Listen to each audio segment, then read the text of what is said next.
एक छोटा सा विनोद। सरपंच विल करके चला गया।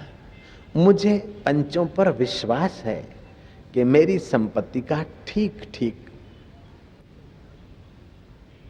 मेरे ख्वाहिश के अनुसार वितरण करेंगे। और संपत्ति जैसे लिख गए हो तो वितरण कर दी, लेकिन 19 ऊंट सरपंच के बचे थे। बोले आधा हिस्सा मेरे बेटे को देना है।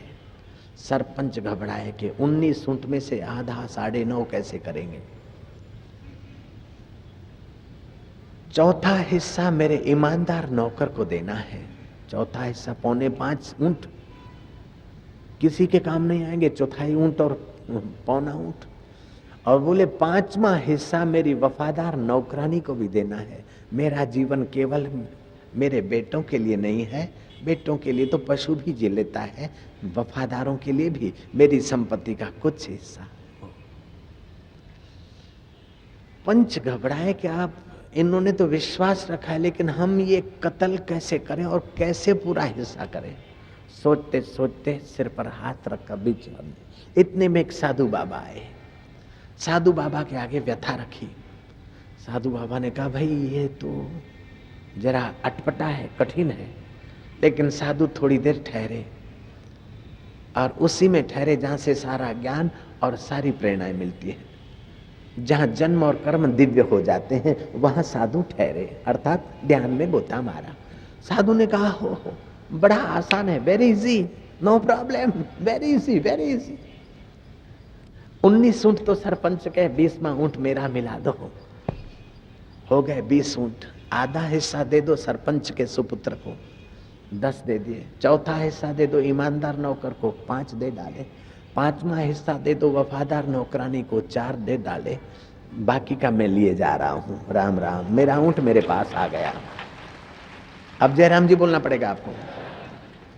बराबर हिस्से हो गए। अपना ऊंट जो लाए थे वो तो मिल गया पूरे का पूरा, न कट्टा और ठीक ठीक बट्टा।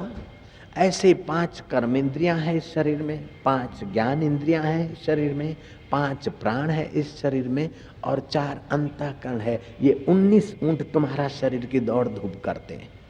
20वां वो अंतर आत्मा है, वो मिलता है तो बराबर सेटिंग होती है और वो ये सेटिंग करके संसार का अपना कर्म बंधन पूरा करके वो 20वां चैतन्य अपनी मस्ती में जीता है और 19 में ही पूरे हो जाते हैं। बराबर संसार का चक्कर चल रहा है।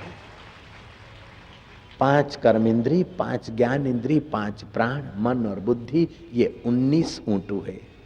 अब 19 ऊंट का आधा करोगे तो 9.5 नहीं हो सकता, लेकिन 19 में 20वां तुम्हारा चैतन्य आत्मदेव मिला दो। तो आधा करो 10 उधर, चौथा करो तो 5 उधर, 5वां हिस्सा करो 4 उधर, 19 चले गए। 20वां ज्यों का त्यों। जो ज्यों का त्यों है उसको मैं मानो तो तुम्हारा जन्म और कर्म दिव्य हो जाएंगे। आसान से आसान तरीका है, नहीं तो लाख उपाय कर ले प्यारे, कदी न मिल से यार।